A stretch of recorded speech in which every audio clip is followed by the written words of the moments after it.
जे दर ते जेके माण्हू घुमण था अचनि सिंध जा माण्हू घुमण था अचनि उन्हनि खां 30 रुपया फी वरिती थी वञे उहा काॾे थी वञे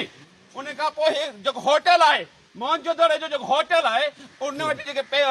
महिमान रहनि था पिया उन्हनि जो किरायो काॾे थो वञे ऐं हिकिड़ो ई माण्हू आहे जनाब अला हिकिड़ो ई माण्हू आहे जेको हर साल ठीको खणे थो पियो हर साल ठीको खणे थो पियो छा असां एक्स एम्प्लॉयन जो असां हिकु न आहे मुंहिंजा 33 मुलाज़िम ॿार थियनि मां हिकिड़ो रहिजी वियो आहियां सेक्रेटरी साहिब ॾे बार बार वियो आहियां मां रिक्वेस्ट करे आहियां मौजूद दौर ते आलमी कॉन्फ्रेंस दौरान नौकरी मां बरतरफ़ थियल मुलाज़िम इनाम पीरज़ादो सूबाई वज़ीर सरदार शाह अॻियां एहतजाज ऐं दाहूं कंदे ॿुधायो त खेसि बिना सबब जे नौकरी मां बरतरफ़ कयो वियो आहे ऐं 30 मुलाज़िमनि खे बहाल करण बावजूदि खेसि हिन वक़्त ताईं नौकरी ते बहाल न कयो वियो आहे मुलाज़िम पारां सूबाई वज़ीर बिना मलदार नाडो पाण खे बाहि ॾेई साण जो बि ऐलान कयो मुंहिंजो हक़ आहे मां मुंहिंजे दरे जो माण्हू आहियां मुंहिंजो हक़ आहे मां 30 साल न मूंखे ख़बर पए दुनिया जे माण्हुनि खे ख़बर पए दुनिया जे माण्हुनि खे ख़बर पए त मुंहिंजा निड़ा बचड़ा मां पाण बाहि ॾिठुसि बाबा खणी आयो तेल खणी बाहि ॾियां मां बाहि ॾिठुसि मां न मुंहिंजा बचा था बुख मरनि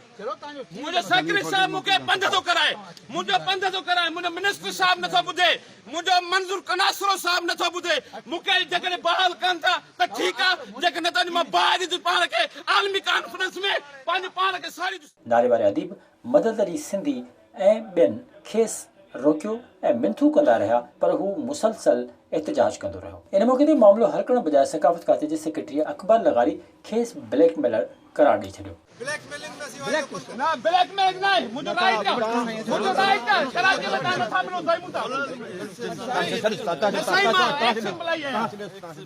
विज़िट कयो अवामी आवाज़ मीडिया ग्रुप जी वेबसाइट awamiawaz.pk